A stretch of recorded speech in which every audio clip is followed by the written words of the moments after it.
Hello friends. चलिए आज की क्लास शुरू करते हैं। आज का हमारा टॉपिक है यूपी का करंट अफेयर्स जुलाई 2024 का। इसके पहले जनवरी 2024 से लेके जून 2024 तक की क्लासेज आपकी आ चुकी हैं। जिन लोगों ने वो क्लासेज नहीं देखी, इसी चैनल पर एक प्लेलिस्ट बनी हुई है यूपी करंट अफेयर्स के नाम पर। आप लोग जाइए और वहाँ पर सारे महीने का एक एक क्लास पढ़ी होगी। वहाँ से आपका करंट अफेयर्स क्लियर हो जाएगा। ठीक है।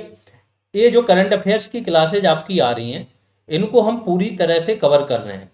जो भी सोर्सेज हो सकते हैं आपके जहां पर यूपी का करंट अफेयर्स है, हम उन सोर्सेज से सारे जितने इंपॉर्टेंट चीज़ें हैं आपको लाके यहाँ पर दे रहे हैं। तो इनको पढ़ने के बाद मुझे नहीं लगता है कि आप लोगों को किसी और सोर्स की ज़रूरत पड़ेगी यूपी के करंट के लिए। ठीक है। अब बात कर लेते हैं ये करंट अफेयर्स आपको कहाँ कहाँ काम आएंगे।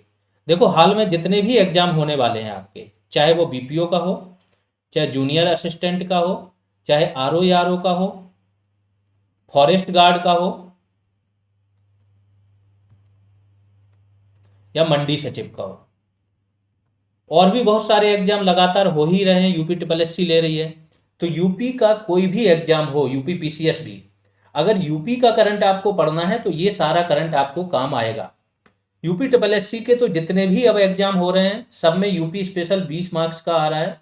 तो सबके लिए बहुत जरूरी है ये करंट। तो आप कोई भी कोर्स से जुड़े हुए हो, इन कोर्सेज की मैंने यहाँ पे इसलिए बात की है क्योंकि ये सारे कोर्सेज जो हैं जीएस रिवॉल्यूशन पर चल रहे हैं। तो जिन लोगों को भी इनकी क्लासेज करनी है, इनमें से बीपीओ की क्लासेज तो आपकी यूट्यूब पर पड़ी हुई है, प्लेलिस्ट बनी है। जूनियर असिस्टेंट की भी मैक्सिमम क्लासेज पड़ी हुई हैं। बाकी फॉरेस्ट गार्ड की एक दो क्लासेज पड़ी हैं, मंडी सचिव की भी दो क्लासेज पड़ी हैं। तो जो भी इसकी तैयारी करना चाह रहा है वो जाके पहले वो क्लासेज देख ले, तो आपको आइडिया लग जाएगा कि यहाँ पर जो भी कोर्स चल रहा है वो किस तरीके से उसका अप्रोच है कोर्स कराने का। ठीक है। अब आते हैं, पहला टॉपिक है आभा आईडी। इसके माध्यम से सर्वाधिक टोकन जो हैं यूपी में जनरेट किए गए। क्या है ये आभा ID? Ayushman Bharat health account. आप लोगों को पता होगा, आयुष्मान भारत डिजिटल मिशन शुरू किया गया था। ठीक है। इसमें क्या था कि जितना भी आयुष्मान भारत के तहत कार्ड बने हुए हैं, इनको डिजिटलाइज करना। इनसे जो भी आप सर्विस दे रहे हो हॉस्पिटलों में, डिजिटलाइज करना। इसमें क्या होगा, रोगियों, जो भी रोगी हैं उनका पूरा डेटा रहेगा। जो भी आप जांच कराते हो, जांच रिपोर्ट आपकी इसी आईडी पर, आयुष्मान भारत हेल्थ अकाउंट आभा आईडी जो होती है, इस पर रहती है अपलोड। इससे लॉगिन करोगे इस आईडी से, आपका ये यहाँ पर मिल जाएगी। सारी जांच रिपोर्टें मिल जाएंगी, क्या डॉक्टर ने रिकमेंड किया है वो मिल जाएगा, कौन सा डॉक्टर आपको चेक कर रहा था। तो इससे बहुत आसान हो जाता है। आपको फिजिकली रिपोर्ट लेने नहीं जाना पड़ता है। खास तौर से अगर आप किसी भी गवर्नमेंट हॉस्पिटल में चेकअप करा रहे हो, तो सबसे पहले आपकी आभा आईडी जरूर जनरेट कराएंगे। ये जरूरी नहीं है कि आपके पास आयुष्मान भारत कार्ड हो तभी, नहीं भी कार्ड है तो ये आईडी आपकी जनरेट होगी, और इस आईडी पर ही आपको सारी रिपोर्टें आगे चल के मिलती हैं। तो बहुत इंपॉर्टेंट है।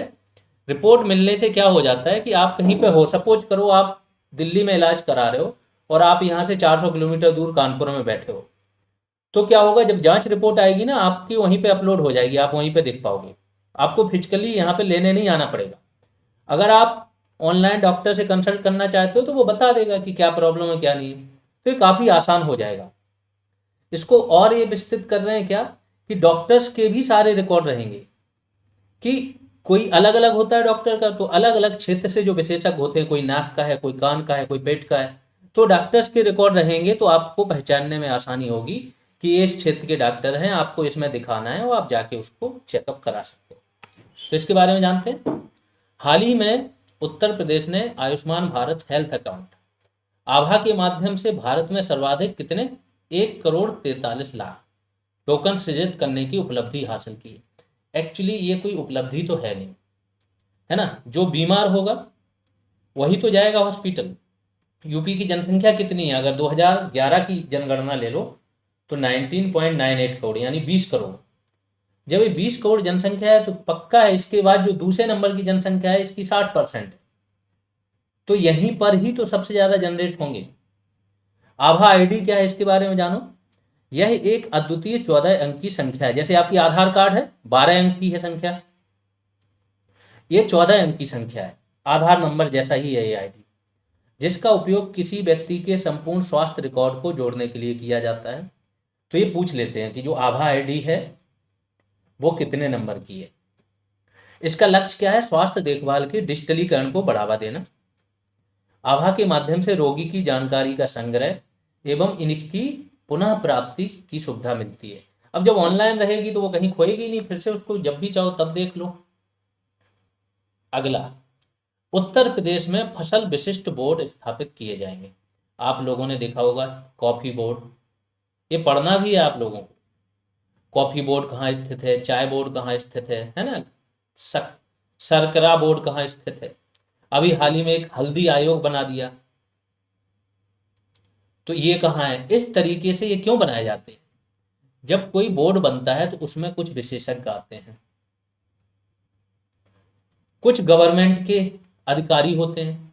तो इनका क्या होता है, अब जब विशेषज्ञ हैं तो इनकी राय ली जाती है, गवर्नमेंट के अधिकारी उसको त्वरित आगे प्रोसेस कर देते हैं। फिर उसमें कुछ किसान होते हैं जो जमीन स्तर पर काम कर रहे होते हैं। तो बहुत आसान हो जाता है नई चीज़ों को किसानों तक पहुंचाना और किसानों की जो नई समस्याएं हैं वो इन तक पहुंचाना। ठीक है।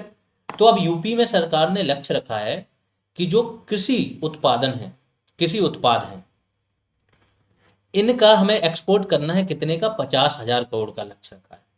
अब इसे प्राप्त करना है तो इसे हर चीज में कुछ ना कुछ इनोवेशन करने होंगे। जो नई टेक्नोलॉजी है उसको किसानों तक पहुंचाना होगा। इसीलिए ये क्या काम कर रहे हैं कि फसल विशिष्ट कृषि बोर्ड की स्थापना की जाएगी। इसमें क्या होगा, सरकार, कृषि विशेषज्ञ और किसान, इनके बीच समन्वय को बढ़ावा मिलेगा। फिर इससे संबंधित एक संस्था है जो इस बोर्ड का जो एक प्रकार से नोडल एजेंसी होगी। ठीक है।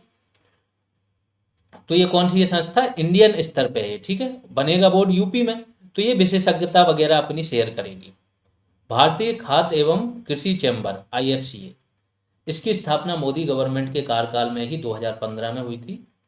यह कृषि व्यवसाय सेवाओं के लिए एक वैश्विक मंच के रूप में कार्य करता है तथा भारत में क्या है, शीर्ष कृषि निकाय है। आगे चलते हैं। काशी में 20 एग्री जंक्शन केंद्र खोले जाएंगे। अभी आप लोगों को बताया था, पिछली जो योजनाओं की क्लास आई थी उसमें क्या था, एग्री जंक्शन।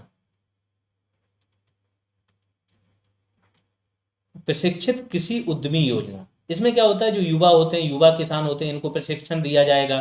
फिर बताया जाएगा बीजों के बारे में, कीटनाशकों के बारे में, खाद के बारे में, कैसे क्या यूज होना है, कितना सिंचाई, मिट्टी में कैसे क्या है। और फिर इनकी एक प्रकार से शॉप खोल दी जाएगी जिसे नाम दिया जाएगा एग्री जंक्शन।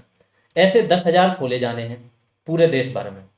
तो यूपी में 20 एक साथ खोले गए, काशी में जुलाई मंथ में खोले गए थे, इसलिए इंपॉर्टेंट है। यह केंद्र प्रशिक्षित किसानों तथा युवाओं को लक्षित करते हैं। प्रशिक्षित कृषि उद्यमी योजना में चयन होने के बाद लाभार्थियों को क्या, ग्रामीण व्यवसाय विकास योजना, ये पॉइंट इंपॉर्टेंट है, RIDP में 13 दिवसीय प्रशिक्षण दिया जाता है। जो भी यहाँ चयनित होते हैं, चयनित होने के लिए कुछ मापदंड है। जैसे आपने एग्रीकल्चर में ग्रेजुएशन किया हो, मास्टर्स किया हो, कोई डिप्लोमा लिया हो, कुछ प्रशिक्षण लिया हो, तो आपका चयन जल्दी हो जाएगा, आपको प्राथमिकता दी जाएगी। या आप कोई अनुभवी किसान वगैरह हो तो आपको प्राथमिकता दी जाएगी। इसके बाद फिर ये योजना में आपको लिया जाएगा। जब आपको प्रशिक्षण मिल जाएगा, सर्टिफिकेट मिल जाएगा, उसके बाद सरकार कुछ लोन वगैरह देके आपकी एक शॉप खुलवा देगी। ऐसी 10,000 दुकानें खुलनी हैं। अब इसी से संबंधित था भारतीय कृषि अनुसंधान परिषद, इसलिए डाल देते हैं। जितने भी संस्थान हैं बहुत इंपॉर्टेंट हो जाते हैं। संस्थान की स्थापना कब हुई, मुख्यालय कहाँ पे है और किस क्षेत्र से संबंधित है। तो भारतीय कृषि अनुसंधान परिषद कृषि क्षेत्र की ये सबसे ऊंची संस्था है, स्वायत्त संस्था है। इसकी स्थापना 16 जुलाई 1929 को सोसाइटी पंजीकरण अधिनियम 1860 के तहत एक पंजीकृत समिति के रूप में हुई थी। किसके अंतर्गत आता है, कृषि एवं किसान कल्याण मंत्रालय के अंतर्गत। यह एक स्वायत्त संगठन है और मुख्यालय इसका कहाँ है, नई दिल्ली में। भगवान जगन्नाथ की रथ यात्रा, ये यात्रा आपने सुनी होगी, कहाँ होती, उड़ीसा में, पुरी में। भगवान जगन्नाथ का मंदिर है वहां पर पुरी में, लेकिन ये यूपी में भी हुई, इसलिए ये न्यूज बन गई। प्रयागराज में एक क्षेत्र स्थित है कीड़गंज, और यहाँ पर स्थित है त्रिवेणी मार्ग। इस मार्ग पर स्थित है श्री जगन्नाथ मंदिर। यहाँ से ये यात्रा शुरू हुई और जो भी थोड़ा बहुत आगे जाना था वहां तक ये यात्रा हुई। जगन्नाथ रथ यात्रा एक वार्षिक हिंदू त्योहार है जो भगवान जगन्नाथ, इनके बड़े भाई हैं भगवान बलभद्र और इनकी छोटी बहन है देवी सुभद्रा, इनकी यात्रा से संबंधित है। रथ यात्रा होती है उड़ीसा में, आप लोगों ने देखा होगा, बड़े भारी पैमाने पर होती है, बहुत ही एक प्रकार से पवित्र त्योहार मनाया जाता है वहाँ के लिए, है ना। और बड़े विशेष प्रबंध होते हैं, बड़े बड़े रथ बनाए जाते हैं, 3 रथ बनाए जाते हैं। चूंकि यूपी में हुई तो क्वेश्चन ये आ सकता है कि ये रथ यात्रा कहाँ पे हुई थी। अगला है भारतीय प्रौद्योगिकी संस्थान बनारस हिंदू विश्वविद्यालय यानी कि IIT BHU। इसके वैज्ञानिकों ने न्यूरोलॉजिकल डिसऑर्डर का शीघ्र पता लगाने हेतु एक लैब ऑन चिप उपकरण विकसित किया है। एक उपकरण बनाया है जो क्या पता लगाएगा, न्यूरोलॉजिकल डिसऑर्डर। न्यूरॉन्स किससे संबंधित होते हैं, तंत्र का तंत्र की सबसे छोटी इकाई है न्यूरॉन्स, और तंत्र का तंत्र एक प्रकार से मस्तिष्क इसको कंट्रोल करता है। तो मस्तिष्क से संबंधित जो भी बीमारियां हैं इनका पता लगाया जाएगा। इस उपकरण के द्वारा पार्किंसन रोग, अवसाद, सिजोफ्रेनिया जैसी तंत्र का तंत्र संबंधी रोग, ठीक है, यहां पर होगा तंत्र का तंत्र संबंधी बीमारियों का शीघ्र पता लगाया जा सकेगा। अगला है उत्तर प्रदेश में हाइब्रिड कारों पर कोई रजिस्ट्रेशन टैक्स नहीं, जुलाई में ये चीज माफ कर दी थी, तो ये आपकी न्यूज बन गई। हाइब्रिड कारें क्या होती हैं ये समझ लो पहले तो। इनमें जो इंजन होता है वो दोनों चीजों से चलता है, ठीक है। एक इसमें डीजल से हो डीजल या पेट्रोल से हो पेट्रोल इंजन। तो एक तो इनका ऑयल वाला जो जैविक ईंधन होता है उससे चलने वाला इंजन तो लगा ही होता है। एक इंजन या मोटर लगी होती है जो आपकी किससे चलती है, इलेक्ट्रिसिटी से। तो हाइब्रिड कार हो गई। जब आपका नॉर्मल है, बैटरी चार्ज है, तो ये इलेक्ट्रिसिटी से चलेगी। जब बैटरी चार्ज नहीं, डिस्चार्ज होने लगी, तो ये किससे चल जाएगी, आपकी जैविक ईंधन से, डीजल या पेट्रोल से। तो ऐसी कारों को अब बढ़ावा दिया जा रहा है क्योंकि ग्रीन मोबिलिटी चल रहा है। गवर्नमेंट का लक्ष्य है कि 2030 तक 30% वाहन जो है ना वो कौन से हों, इलेक्ट्रिक व्हीकल हों। और ये तो हो गया ओवरऑल लक्ष्य। यूपी गवर्नमेंट का लक्ष्य है कि जितने भी सरकारी वाहन हैं इनको रिप्लेस किया जाएगा इलेक्ट्रिक वाहन से। तो उत्तर प्रदेश में ग्रीन वाहनों को बढ़ावा देने के लिए सरकार ने हाइब्रिड कारों पर रजिस्ट्रेशन टैक्स माफ कर दिया। ये 8% और 10% लगता है, 10 लाख तक का कुछ लिमिट है। अगर इससे कम की गाड़ी थी तो रोड टैक्स 8% लगता था, और इससे ज़्यादा की गाड़ी है 10 लाख से ज़्यादा तो 10%। अब इसको माफ कर देंगे तो इसको बढ़ावा जरूर मिलेगा। हाइब्रिड वाहन जो होते हैं वो पारंपरिक आंतरिक दहन इंजन, पारंपरिक मतलब जो चले आ रहे हैं, जो डीजल पेट्रोल से चलते हैं, इसको इलेक्ट्रिक प्रणोदन प्रणाली के साथ जोड़ते हैं। इलेक्ट्रिक रूप से जो प्रणोदन होता है, दहन होता है, उससे जोड़ते हैं, जिससे वाहनों को एक या दोनों ऊर्जा स्रोतों का उपयोग करके संचालित करने की अनुमति मिलती है। अगला इंपॉर्टेंट है, उत्तर प्रदेश में सारस क्रेन की संख्या में वृद्धि हुई है। सर्वेक्षण हुआ, इसमें पता चला कि इटावा का जो वन प्रभाग है, एक इटावा का ही व्यक्ति कोई फेमस हुआ था, वो सारस का मित्र था, आप लोगों को याद हो, है ना। सारस के साथ बाद में गवर्नमेंट ने, जो वन विभाग वाले हैं, उससे सारस छीन के उसको वन में छोड़ दिया था, है ना, मित्रता थी। तो इटावा जो वन प्रभाग है, यहाँ पर सारस क्रेन की संख्या में सबसे अधिक कितनी, 3289 दर्ज की गई। दूसरे नंबर पर इसी से लगा हुआ है मैनपुरी, यहाँ पर सर्वाधिक संख्या है सेकंड नंबर की। और ये जो पहले संख्या थी इससे 500 अधिक है। तो मतलब इनका जो संरक्षण किया जा रहा है वो अब इनकी संख्या बढ़ रही है उससे। मऊ जो वन प्रभाग है, यहाँ पर पिछले दशक में कोई भी सारस नहीं देखा गया था, लेकिन अब पहली बार 6 सारस क्रेन यहाँ पर देखे गए, तो ये भी अच्छी बात है। इस सारस का वैज्ञानिक नाम क्या होता है, ग्रस एंटीगोन। यह विश्व का, हाँ ये इसकी पहचान विशेषता बहुत इंपॉर्टेंट है, यह विश्व का सबसे बड़ा उड़ने वाला पक्षी है, जिसकी लंबाई 152 से 156 सेंटीमीटर तक होती है और पंखों का फैलाव 240 सेंटीमीटर। तो अब समझ लीजिए कि एक व्यक्ति, आजकल व्यक्तियों की जो मनुष्य हैं, है ना, इनकी लंबाई यही रह गई है। कुछ ज़्यादा आपको लंबाई मापी जाती है, कहीं पे मांगी जाती है अगर, तो 162 मांग ली जाती है। जब आप कहीं पे जाते हो पुलिस डिपार्टमेंट, 165 मांग ली जाती है। तो सोचो, आदमी की लंबाई के बराबर इनकी लंबाई होती है। यह आजीवन जोड़ों में रहते हैं। मीन्स नर तथा मादा अधिकतर साथ में रहते हैं। उत्तर प्रदेश में सारस केन की संख्या 2024 में कितनी हो गई है? 19,918, और जो लगातार बढ़ रही है। अगला है ultra high performance concrete, UPHC.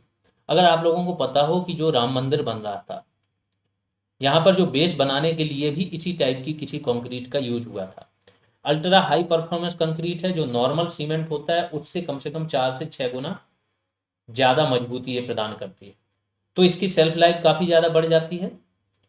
और क्या होता है, ये कहाँ किस किस के बीच समझौता हुआ है इसको बनाने के लिए? तो उत्तर प्रदेश का जो लोक निर्माण विभाग है, इसकी भी एक शाखा होती है रिसर्च एंड डेवलपमेंट की, उसके बीच और आईआईटी कानपुर के बीच यह समझौता हुआ है।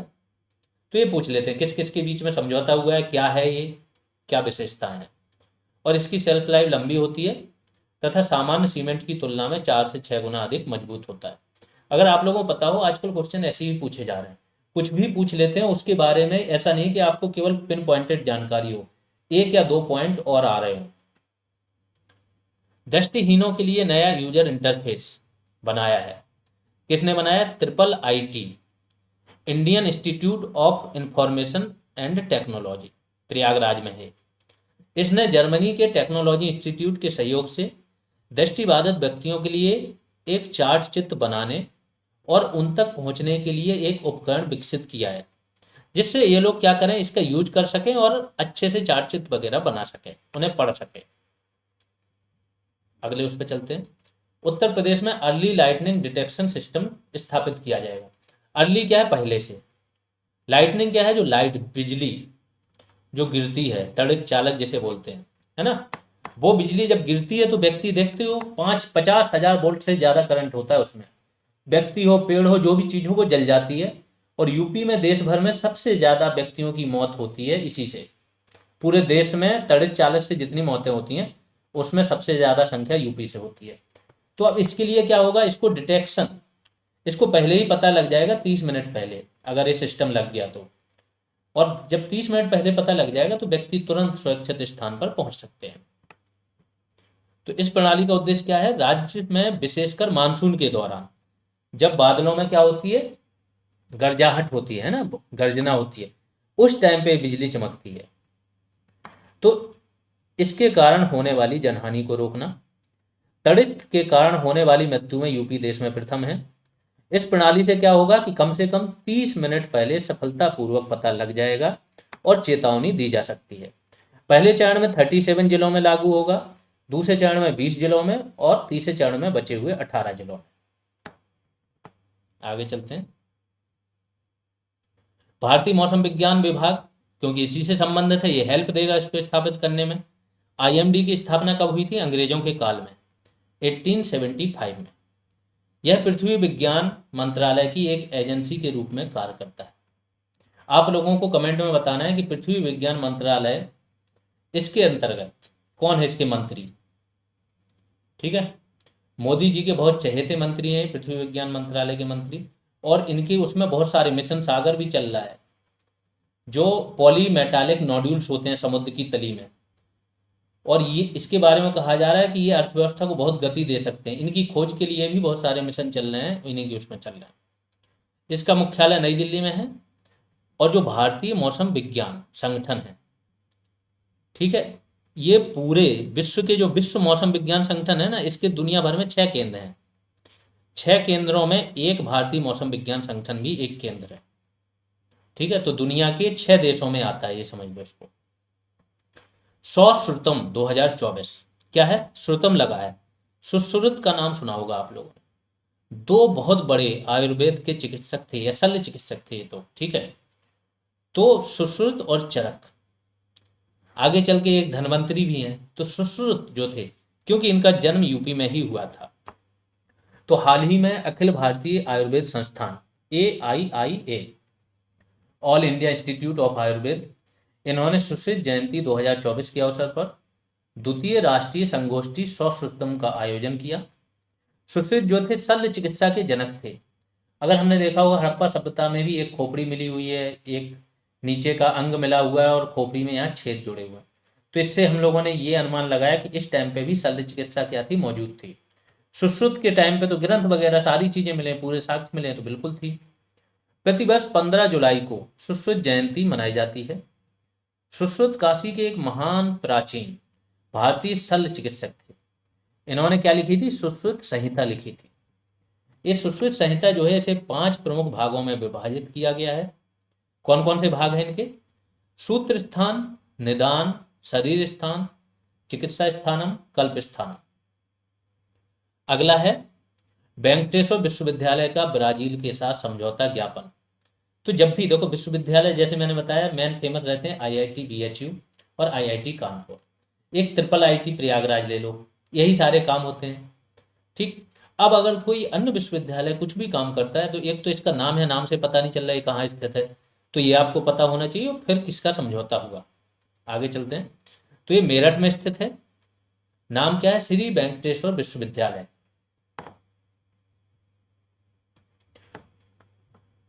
ठीक है। इन्होंने क्या किया? दोनों देशों के विद्यार्थियों के बीच शैक्षिक और अनुसंधान सहयोग को बढ़ावा देने के लिए ब्राजील के साथ एक समझौता ज्ञापन पर हस्ताक्षर किए हैं। आईआईटी कानपुर के प्रोफेसर, अच्छा ये अगला फैक्ट है, ठीक है, ये यहाँ पर खत्म हो गया। आईआईटी कानपुर के एक असिस्टेंट प्रोफेसर हैं, इन्होंने, इनकी टीम ने मिलकर एक बहिर्ग्रह की खोज की। बहिर्ग्रह वो होता है जो सूर्य की परिक्रमा ना करके किसी अन्य तारे की कर रहा है, मीन से सौर मंडल से बाहर स्थित है। इसकी खोज की। इसका नाम क्या है? इप्सिलॉन इंडी ऐप। इंडी है मतलब इंडिया के यहाँ, तो जब इंडिया कोई खोज करता है तो इंडिया अपना नाम थोड़ा सा उसमें जोड़ देता है। इसके नाम से जाने जाने वाला यह ग्रह बृहस्पति से कम 6 गुना अधिक द्रव्यमान रखता है। इसीलिए इस ग्रह को क्या बोला जा रहा है? सुपर बृहस्पति ग्रह। और यह ग्रह क्या कर रहा है? सूर्य की परिक्रमा नहीं कर रहा है, यह सौरमंडल के बाहर स्थित एक अन्य तारे की परिक्रमा कर रहा है। अगले उस पर चलते हैं। कुछ नियुक्तियों से भी क्वेश्चन आते हैं, छोटे एग्जामों में तो बहुत आते हैं। तो ये मनोज कुमार सिंह जो हैं इस टाइम हमारे मुख्य सचिव हैं। सबसे बड़ा पद होता है प्रशासनिक पद, इनके कंट्रोल में सब होते हैं। आपके डीजीपी भी एक प्रकार से इनके कंट्रोल में होते हैं, मुख्य सचिव के। बाकी सारे डिपार्टमेंट तो होते ही हैं, सबसे सीनियर मोस्ट आईएएस अधिकारी होते हैं। तो मनोज कुमार सिंह ये बने हैं मुख्य सचिव। 1988 बैच के आईएएस अफसर हैं। इनके पहले दुर्गा शंकर मिक्स थे मुख्य सचिव, सबको पता होगा, मोदी जी ने इनको भेजा था दुर्गा शंकर मिश्र को, ये पहले मुख्य सचिव थे। एक और मनोज कुमार हैं, इनको इनसे मैच मत करना, दोनों लोग अलग अलग हैं।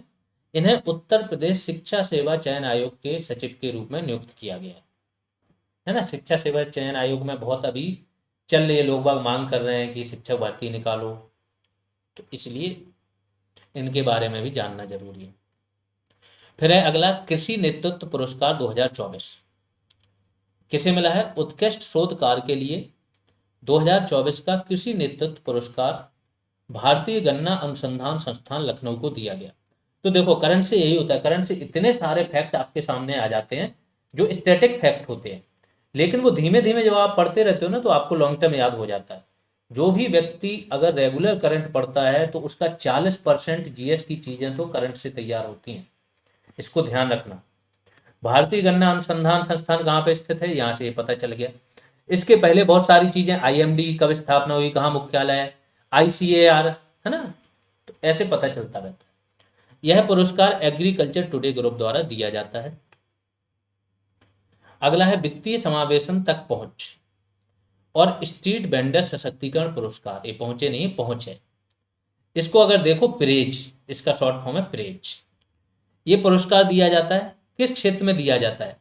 जो पीएम स्वनिधि योजना है उसके लिए दिया जाता है प्रेज। एक और स्पार्क दिया जाता है, वो अगले करंट में है, ठीक है, वो day Deendayal Upadhyay national urban livelihood mission के लिए दिया जाता है। तो इसमें 10 लाख, थोड़ा सा यहाँ पे ऐड कर लें, 10 लाख से ऊपर की जनसंख्या वाली नगर निगम के लिए प्रथम पुरस्कार किसको दिया गया है? वाराणसी नगर निगम को। 1 से 10 लाख तक की जनसंख्या के लिए पुरस्कार किसे दिया गया है?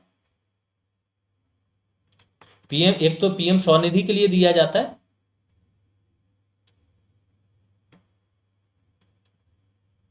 तो जो मैंने बताया कि किस क्षेत्र के लिए दिया जाता है वो है पीएम स्वनिधि। 1 से 10 लाख तक की जनसंख्या पर ये मिला है झांसी नगर निगम को। ओवरऑल यूपी को सेकंड स्थान का पुरस्कार मिला है, ठीक है, सेकंड स्थान पर इस ओवरऑल पुरस्कार। आगे चलते हैं। ये है मंडी सचिव बैच की जानकारी। आप लोगों में से जो जिन लोगों ने भी फॉर्म भरा है और उन्हें ऐसा लगता है कि वो शॉर्टलिस्टेड हो जाएंगे, उनका अच्छा परसेंटाइल है, तो वो ये बैच ज्वाइन कर सकते हैं। ये बैच सिर्फ ऐप पर है। 2 क्लासेज आप लोगों को यूट्यूब पर प्रोवाइड कराएंगे, जिससे आपको एक डेमो क्लास के रूप में आइडिया लग जाए। ये सारी चीज़ें यहाँ पर मिल जाएंगी, ठीक है। ज्वाइन करने के लिए आपको क्या करना है, जीएस रेवोल्यूशन सर्च करना है प्ले स्टोर पर। जब ऐप आपके पास आ जाएगा तो आपको क्या वहां पे जाना है, स्टोर के अंदर, ठीक है। ऐप के अंदर भी एक ऑप्शन है स्टोर, यहाँ पे जाओगे स्टोर में, यहाँ पर आपको ये बैच मिल जाएगा, वहीं से परचेज कर सकते हो इसको। आगे चलते हैं। अगला पुरस्कार क्या है, systematic progressive analysis real time ranking, spark पुरस्कार है। मैंने बताया था कि ये वाला पुरस्कार किस चीज़ के लिए दिया जाता है, जिसने भी डे NULM में बहुत अच्छा परफॉर्मेंस किया है उन लोगों को। तो यह पुरस्कार दीनदयाल अंत्योदय योजना डे राष्ट्रीय शहरी आजीविका मिशन के लिए दिया जाता है। इसमें प्रथम स्थान केरल को तथा द्वितीय स्थान यूपी को प्राप्त हुआ है और तृतीय स्थान राजस्थान को मिला है। स्पार्क अवार्ड के अंतर्गत ओवरऑल बेस्ट परफॉर्मेंस की श्रेणी में यूपी को देश में दूसरा स्थान प्राप्त हुआ है। वही बात है जो अभी लिखी है। आगे चलते हैं। Uttar Pradesh international trade show का दूसरा संस्करण का आयोजन कहाँ, नोएडा में हुआ है। चूंकि नोएडा दिल्ली के पास में है तो और भी राज्य भाग ले लेते हैं, देश कुछ विदेशी भी आ जाते हैं, ठीक है। तो यहाँ पर इसका आयोजन होता है 25 से 29 नवंबर 2024 के बीच में किया गया था। ऐसे ही 4-6 आयोजन जो होते हैं वहाँ से क्वेश्चन कहीं ना कहीं बन ही जाता है, तो बहुत इंपॉर्टेंट है। इसका आयोजन स्थल क्या है, India expo centre and mart, कहाँ बना है, ग्रेटर नोएडा में। आगे चलते हैं। प्रधानमंत्री सूर्य घर योजना, नाम सुना होगा, पीएम ने इसकी घोषणा की थी। क्या करना है कि हर घर के छत पर आप सोलर पैनल लगवा सकते हो, 1 किलोवाट, 2 किलोवाट, तो 3 किलोवाट तक के। 1 से 2 किलोवाट तक के अगर लगवाते हो 2 किलोवाट के अंदर, तो आपको 60% सब्सिडी मिल जाती है, ये तो मिल ही गई। अगर आप 3 किलोवाट का लगवाते हो तो जो एक्स्ट्रा 1 किलोवाट का है उसके लिए 40% सब्सिडी आपको मिलेगी। अब जब इन्होंने लक्ष्य रखा है कि हमें 1 करोड़ घरों पर लगवाना है केंद्र ने, तो यूपी ने अपना लक्ष्य रख दिया कि 1 करोड़ में से 25 लाख हम लगा के देंगे, हमें अपने यहाँ लगवाना है, ठीक है। तो यही है, इस योजना के तहत देश में 1 करोड़ जबकि यूपी में 25 लाख सोलर रूफटॉप लगने हैं। इस पहल के तहत उपभोक्ता छत पर सौर ऊर्जा उपकरण लगाने पर अधिकतम जो आपको सब्सिडी मिल सकती है वो है 1,08,000 तक की। ऐसे ही आपके ऑप्शन बन जाते हैं। आगे चलते हैं। मित्र वन या मैत्री वन नामक एक पहल, यूपी के सीएम ये सब पहलें करते रहते हैं, आप लोगों को पता हो, तो ये पहल का शुरुआत की गई। उत्तर प्रदेश के मुख्यमंत्री योगी आदित्यनाथ के नेतृत्व में सरकार ने वृक्षारोपण जन अभियान 2024 के तहत मित्र वन नामक एक पहल की शुरुआत की है। पेड़ लगाओ पेड़ बचाओ जन अभियान 2024। उत्तर प्रदेश सरकार ने 20 जुलाई, ये इंपॉर्टेंट है, हर साल यूपी सरकार क्या करती है, यूपी सरकार उसके सारे डिपार्टमेंट मिलकर पेड़ लगाते हैं और हर साल ये रिकॉर्ड बनाते हैं। 30 करोड़ तो ये हर साल लगा रहे हैं, इस बार इन्होंने कितने लगा दिए, 36.51 करोड़। पिछली साल भी 33 या 34 करोड़ लगाए थे, ठीक है। तो इनका लक्ष्य है कि हमें 15%, अभी 9.23% भूमि पर वृक्षावरण प्लस वनावरण है यूपी के, इनको इसे बढ़ा के अगले 4 से 5 वर्षों में 15% करना है, इसीलिए ये सारा कार्यक्रम चल रहा है, ठीक है। तो उत्तर प्रदेश सरकार ने 20 जुलाई 2024 को पेड़ लगाओ पेड़ बचाओ जन अभियान के तहत 36.51 करोड़ से अधिक पौधे लगाए। मुख्यमंत्री योगी आदित्यनाथ ने लखनऊ के कहा कुकरेल नदी तट पर पौधारोपण अभियान का आगाज किया। ये पिछले 1-2 साल से देखने को मिल रहा है कि कोई भी चीज अगर जिसका उद्घाटन हो रहा है, अगर वो वन या वृक्षारोपण से संबंधित है, तो ये योगी जी या उनके मंत्री कहीं यहीं पहुंचते हैं कुकरेल नदी तट पर। सर्वाधिक पौधारोपण किस जिले में हुआ, सोनभद्र जिले में। सर्वाधिक वनावरण भी यहीं पर है, ठीक है, जिले में हुआ। यहाँ 1,53,00,000 पौधे लगे। ग्राम विकास विभाग ने विभागों में सर्वाधिक पौधारोपण किया। इस विभाग ने कुल कितने 13,54,00,000 पौधे लगाए हैं, जबकि जो वन विभाग है उसने 12 करोड़ कुछ लगाए। तो ग्राम विकास विभाग इसको भी पीछे छोड़ दिया है। अगला है मुख्यमंत्री माटी कला रोजगार योजना। इसमें क्या है, इसके अंतर्गत जिले के शहरी एवं ग्रामीण क्षेत्र के 8वीं पास प्रशिक्षित युवाओं को माटी कला, मिट्टी से बने हुए बर्तन तथा अन्य उपकरणों से संबंधित व्यावसायिक गतिविधियों के लिए 10 लाख रुपए तक की ऋण राशि उपलब्ध कराई जाएगी। ये पूर्ण नहीं है, इसमें क्या है कि अगर आपको 5 लाख तक का लोन लेना है तो 8वीं पास आपके लिए जरूरी नहीं है योग्यता। जब आपको 5 से 10 लाख तक का लोन लेना है तो 8वीं पास 8 की मार्कशीट होनी चाहिए। ठीक है। लाभार्थियों को 5 लाख रुपए तक का लोन बिना किसी ब्याज के दिया जाएगा। 5 लाख से अधिक एवं 10 लाख रुपए तक का लोन न्यूनतम 8वीं कक्षा पास प्रशिक्षित कुम्हारों को दिया जाएगा, क्योंकि ये कुम्हार वर्ग ही है जो मिट्टी से बने हुए बर्तन या उपकरण बनाता है। अगला है उत्तर प्रदेश के पूर्वांचल में स्थित गाजीपुर जिले में राज्य की पहली मिलेट प्रोसेसिंग यूनिट लगेगी। इंपॉर्टेंट है, गाजीपुर में अफीम फैक्ट्री आप लोगों को पता हो। ठीक है, अब यहीं पर क्या लगेगी, मिलेट प्रोसेसिंग यूनिट। मिलेट क्या है, मोटा अनाज,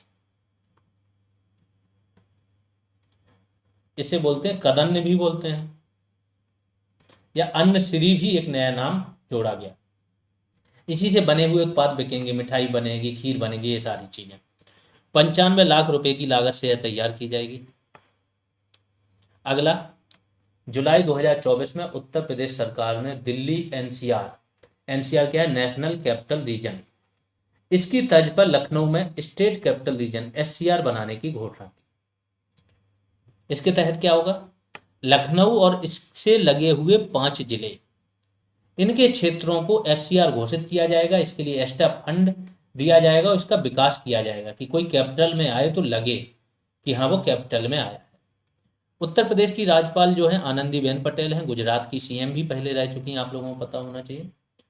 इन्होंने उत्तर प्रदेश राज्य राजधानी क्षेत्र विकास प्राधिकरण की स्थापना को मंजूरी दे दी। इस प्राधिकरण की अध्यक्षता मुख्यमंत्री जी करेंगे। लखनऊ के अलावा और कौन कौन से जिले हैं, उन्नाव, रायबरेली, बाराबंकी, सीतापुर और हरदोई, इसको मिलाकर एससीआर बनाया जाएगा। सभी जिलों का कुल क्षेत्रफल अगर देखोगे तो मिलकर 27,826 वर्ग किलोमीटर हो जाता है। जितने फैक्ट हैं, किसी से भी क्वेश्चन कोई भी पॉइंट बन सकता है, इंपॉर्टेंट है। अब इसमें सर्वाधिक क्षेत्रफल किसका है, हरदोई का, तो हरदोई का होगा, तथा सबसे कम क्षेत्रफल लखनऊ का है, तो इसमें ये होगा। आगे चलते हैं।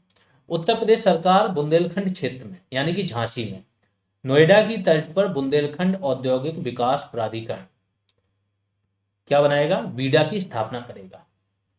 नोएडा क्या था, new Okhla industrial development authority. ठीक है, इसको बनाया हुआ बड़ा सक्सेस हुआ। नोएडा आपको पता है, नोएडा ही क्या कर रहा है, यूपी को विकास का इंजन बनाए हुए है। जितना निवेश आता है उसका 30-40% तो यहीं आ जाता है, इसी रीजन में। नोएडा है, ग्रेटर नोएडा है, यमुना एक्सप्रेस वे अब बन गया, उसी के और आगे विस्तार होता चला जाए। जब इसकी सफलता देखी तो अब बुंदेलखंड में ये बनाएंगे इसको। यह औद्योगिक शहर झांसी में बनेगा। सिंगापुर की कंपनी होगी जो झांसी में बनने वाले इस शहर का मास्टर प्लान तैयार करेगी। इस शहर में झांसी के 33 गांव, इन गांवों की कितनी भूमि, 35,300 एकड़ जमीन शामिल हो। अगला है एसजीपीजीआई। आपको पता है, अगर यूपी का कोई सर्वश्रेष्ठ हॉस्पिटल देखो तो वो है संजय गांधी पीजीआई। ठीक है, एक प्रकार से यूपी का, पहले जब एम्स नहीं था तो एम्स ही था यूपी का, अब तो एम्स भी आ गए यूपी में। पीजीआई लखनऊ में उत्तर प्रदेश में भारत के पहले ट्रांसजेंडर क्लिनिक की शुरुआत की, इसलिए इंपॉर्टेंट है, भारत का पहला ट्रांसजेंडर क्लिनिक। एक ट्रम्प हैं जिन्होंने बोल दिया कि अब जो वहाँ की राष्ट्रीय नीति होगी वो क्या होगी, सिर्फ 2 ही जेंडर माने जाएंगे, एक मेल और एक फीमेल। हटा दिया उन्होंने। ठीक है, क्योंकि ओबामा के काल में क्या हुआ था, ओबामा के काल में एक अलग से डिपार्टमेंट बना था, उस डिपार्टमेंट में काम चलता था कि जो लोग भी वंचित हैं उनको जोड़ा जाए प्रशासन में, नौकरियों में, गवर्नमेंट। इस चक्कर में जो मेरिट थी उसको दरकिनार करके बाकी लोगों को, जो इनका जैक सुलिवन था वो ट्रांसजेंडर था, बहुत सारे लोग थे, और ये लोग इन सब चीज़ों से इन लोगों को ऐसा लगता था कि क्या हो रहा है, जो मेरिट को दरकिनार कर रहे हो तो देश को पीछे ले जा। तो इन्होंने वो सारी चीज़ें हटा के नीति घोषित कर दी कि अब सिर्फ ये नीति। लेकिन दुनिया भर में इनको मान्यता मिल रही है और यूपी में पहला ट्रांसजेंडर क्लिनिक की शुरुआत हुई। वन महोत्सव सप्ताह 2024 कब से कब तक मनाया जाता है? 1 से 7 जुलाई 2024 के मध्य। उत्तर प्रदेश के वन, पर्यावरण एवं जलवायु परिवर्तन राज्य मंत्री कौन है? केपी मलिक। इन्होंने 1 जुलाई 2024 को, फिर से वही रेंज है, कुकरेल रेंज में हरिशंकरी पौधे होते हैं, इन 3 पौधों को बोला जाता है, बरगद भी आता है, पीपल भी आता है, पाकर, इनके वृक्षों को लगाकर इसकी शुरुआत की। और इस सप्ताह का विषय क्या था? एक पौधा मां के नाम। इंपॉर्टेंट है। अगला है, हाल ही में उत्तर प्रदेश में 160 साल के इतिहास में पहली बार लखनऊ का मशहूर दशहरी आम अमेरिका को निर्यात किया गया। एक्चुअली लखनऊ का दशहरी आम बहुत सारे देशों को जाता है, मलेशिया, इंडोनेशिया, आसपास के। अमेरिका को नहीं जाता था, पहली बार निर्यात हुआ। अमेरिका वगैरह ये अल्फांसो आम तो मंगाते थे, लेकिन ये नहीं मंगाते। ठीक है। तो उत्तर प्रदेश सरकार कौशाम्बी में भगवान बुद्ध, अगला फैक्ट है, ठीक है, भगवान बुद्ध की 51 फीट ऊंची कांस्य प्रतिमा स्थापित करेगी। फिर अगला फैक्ट है, उत्तर प्रदेश के प्रयागराज में वेस्ट टू वंडर पार्क विकसित किया जाएगा। वेस्ट क्या होता है? जो भी प्लास्टिक वेस्ट होता है उससे पार्क बना देते हैं, बड़ा अच्छा बना देते हैं। हाल ही में प्रयागराज के मूज शिल्प, इसको भौगोलिक संकेतक का टैग दिया गया है। ध्यान रखना, मूज शिल्प कहाँ की है? उत्तर प्रदेश के सोनभद्र जिले में स्थित, क्या नाम है इसका? सलखन जीवाश्म पार्क। 140 करोड़ वर्ष पुराना पार्क है ये सलखन जीवाश्म पार्क। अब इसको कोशिश की जा रही है कि इसको यूनेस्को विश्व धरोहर में शामिल किया जाए। तो गवर्नमेंट ने कुछ पैसा ऐसा करके इसको खर्च करके बड़ा अच्छा बना रहे हैं। ठीक है। तो यूनेस्को विश्व धरोहर का दर्जा देने के लिए इसे तैयार किया जा रहा है। यह पार्क 140 साल करोड़ पुराना है। 140 करोड़ साल पुराना है। ठीक है। अगला फैक्ट है, उत्तर प्रदेश में दुग्ध उत्पादन को बढ़ावा देने के लिए प्रदेश सरकार एक प्रोग्राम लेके आई है, ए हेल्प। फिर से इंपॉर्टेंट है, इस प्रोग्राम का नाम याद रखना, ए हेल्प। इस कार्यक्रम के तहत 10,000 पशु सखियों को प्रशिक्षित करेगी यूपी सरकार। गोरखपुर में एक स्टेडियम बनेगा। आपको पता है कि एक स्टेडियम आपका नोएडा के पास में बन रहा है। ठीक है, नोएडा या गाजियाबाद में कहीं बन रहा है, गाजियाबाद में। ठीक। और एक बनारस में भी अब तैयार होने वाला है, कानपुर में है ही आपका, और इसके बाद लखनऊ में है। तो कानपुर और लखनऊ में तो परिचालन में है, नोएडा में, यहाँ गाजियाबाद में बन रहा है वो भी, प्लस ये बनेगा गोरखपुर में एक। गोरखपुर के रहने वाले थे नरेंद्र हिरवानी। ये जो वर्ल्ड कप विजेता टीम थी ना 1983 वाली, कपिल देव वाली, इसमें भी ये थे। ठीक है। तो इनके सम्मान में अंतर्राष्ट्रीय क्रिकेट स्टेडियम बनाया जाएगा। यह स्टेडियम लखनऊ के इकाना अंतर्राष्ट्रीय क्रिकेट स्टेडियम की तर्ज पर बनेगा। गोरखपुर के रहने वाले नरेंद्र हिरवानी वर्ष 1988 में क्रिकेटर ऑफ द ईयर रह चुके हैं। ये फैक्ट भी आ सकता है अगर क्वेश्चन यहां से आएगा तो। 16 जुलाई 2024 को हमारा संविधान हमारा सम्मान का दूसरा क्षेत्रीय कार्यक्रम कहाँ ये आयोजित हुआ? उत्तर प्रदेश के प्रयागराज में। क्या था इसके अंतर्गत? हाँ, ये फैक्ट एक ही था बस, कि संविधान पे ना, संविधान के 75 साल पूरे हुए हैं। ठीक है। तो ये कार्यक्रम आयोजित किए जा रहे हैं, तो इसका दूसरा जो कार्यक्रम आयोजित हुआ था वो प्रयागराज में हुआ था। अगला है, कर्मचारी चयन आयोग जो है, इसकी परीक्षा होती है एसएससी की, सभी लोग देते हैं, एसएससी, सीजीएल, एमटीएस वगैरह। तो इन परीक्षाओं की तैयारी करने वाले उम्मीदवारों के लिए आईआईटी कानपुर ने एक ऐप बनाया है जिसका नाम है साथी एसएससी। यही पूछा जाएगा direct, single one liner fact है। हाल ही में नवीनतम रैंकिंग के अनुसार उत्तर प्रदेश ने भारत में कृषि उत्पाद निर्यात के मामले में, मैंने बताया 50,000 करोड़ का लक्ष्य है कि 50,000 करोड़ के कृषि उत्पादों का निर्यात करना है। ठीक है। तो इसकी निर्यात की रैंकिंग में यूपी ने तीसरा स्थान प्राप्त कर लिया है, और 2023 में यह स्थान 5वां था देश में। उत्तर प्रदेश में ऊर्जा के क्षेत्र में राज्य के 100% सौभाग्य योजना, आप लोगों को पता होना चाहिए, सौभाग्य योजना चलाई थी मोदी जी ने जब वो आए थे, प्रधानमंत्री सहज बिजली हर घर योजना। इसका मतलब ही था हर घर तक आपको बिजली पहुंचाना, क्योंकि 18,000 गांव ऐसे थे जहां बिजली नहीं पहुंची थी, तो कम से कम हर गांव तक पहुंचा देना। ठीक। अब गांव से पहुंचने के बाद हर घर में पहुंचा देना, मीटर लगवा देना। इसी के तहत यूपी देश का पहला राज्य बना है जिसने 100% घरों तक बिजली की पहुंच सुनिश्चित कर दी और देश में शीर्ष स्थान प्राप्त किया। नीति आयोग का SDG index, sustainable development goals, 17 goals हैं, आपको पता होगा, 169 इसके टारगेट्स हैं, लक्ष्य हैं ना। अब इनको अचीव करना है, तो इसी के लिए नीति आयोग एक इंडेक्स निकालता है, एसडीजी इंडेक्स। इसके अनुसार क्या है, अगर इस टाइप के इंडेक्स में आप देखोगे तो केरल पहले नंबर पर रहता है देश में, लेकिन यूपी लास्ट के नंबरों पर रहता था।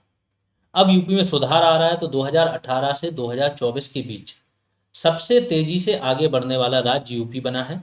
यूपी का स्कोर 67 रहा है, ठीक है, बहुत ज़्यादा अंतर नहीं है इसका, 12 नंबर का अंतर है, 11 या 12 नंबर का है केरल से बस।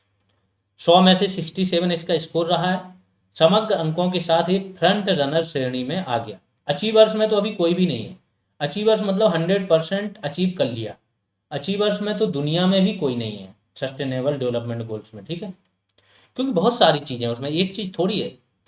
भुखमरी है, निर्धनता है, अशिक्षा है, स्वास्थ्य है आपका, इसके बाद सबसे इंपॉर्टेंट है जो लैंगिक भेदभाव, लैंगिक असमानता को भी दूर करना और नॉर्मल असमानता को दूर करना, वो भी है। पर्यावरण है आपका, पर्यावरण पे 3-4 हैं आपके, इसको सस्टेनेबल उत्पादन पर हैं आपके, सस्टेनेबल सिटीज पर हैं, तो बहुत सारे गोल्स हैं आपके, तो उनको अचीव करना भी दुनिया में किसी ने अचीव नहीं किया। सस्ती एवं स्वच्छ ऊर्जा इंडेक्स, एसडीजी 7 में यूपी को 100 में से 100 नंबर दे दिए, ठीक है। अब ये कितना सही है, कितने अच्छे से आकलन कर रहे हैं वो बात अलग है। सस्ती ऊर्जा तो बिल्कुल नहीं है यूपी में, दिल्ली में थोड़ा मान सकता हूँ कि सस्ती ऊर्जा है, विद्युत है ना, यहाँ पर एसी वगैरह भी व्यक्ति चलाए तो नॉर्मली दिल्ली का बता रहा हूँ 3000, इससे ज़्यादा बिल नहीं आता। और यही सेम अगर एसी वगैरह यूज कर रहा है यूपी में तो 7000 के लगभग मिनिमम, सस्ता तो नहीं हो सकता है। हाँ, सब हर घर तक, और स्वच्छ ऊर्जा में भी इतना ज़्यादा सोलर एनर्जी, क्लीन एनर्जी तो यूपी में नहीं उत्पादित हो रही, फिर भी जब हमको ये अचीवमेंट मिला है तो हम मानेंगे। अगला एक शब्द आप लोगों को पता होगा, ये न्यूज में रहा है, नजूल भूमि। नजूल भूमि को गवर्नमेंट ने क्या किया था, छीन लिया था सबसे कि अब हटाओ, ये बहुत तुमने यूज कर लिया। तो गवर्नमेंट की पहले जैसे आपको पता होगा खालसा भूमि हुआ करती थी, कब, मध्यकाल, ये सरकार की होती थी, सरकार इसको दे देती थी कि इस पे करो, काम करो। ऐसे ही गवर्नमेंट की पॉश एरियाज में, बड़े बड़े शहरों में बहुत सारी भूमि होती है, गवर्नमेंट इसको कम से कम दर पे पट्टे पे दे देती है कि इसका उपयोग करो, चलो, वही दे रखा था। तो नजूल भूमि को गवर्नमेंट ग्रांट एक्ट है 1895 अंग्रेजों के काल का, इससे इसको क्या किया जाता है, प्रमाणित किया जाता है, प्रकाशित, ठीक है। इस प्रकार की भूमि पर अधिकार राज्य सरकार के पास होता है और इसे राज्य की संपत्ति माना जाता है। हालांकि इन जमीनों को सरकार प्रकाशित नहीं करती, प्रशासित होना चाहिए। थोड़ा सा ये जो ट्रांसलेशन होता है ना, कभी कभी गड़बड़ कर देता है ना। तो इन जमीनों को सरकार क्या है, प्रशासित नहीं करती है। इन जमीनों को एक निश्चित अवधि के लिए निजी आवंटियों को पट्टे पर दे दिया जाता है, वो लोग उसका यूज करते हैं, मॉल वगैरह बना के वर्षों तक पैसा कमाते हैं। इस बार गवर्नमेंट ने क्या किया था, बहुत सारी नजूल भूमि जिसके पास भी थी उसको ले लिया था वापस। यहाँ पर आपका जुलाई मंथ का करंट अफेयर्स 2024 का खत्म हो गया है। आगे चल के ऐसे वन बाई वन करके करंट अफेयर्स आते रहेंगे, अच्छे से पढ़िए।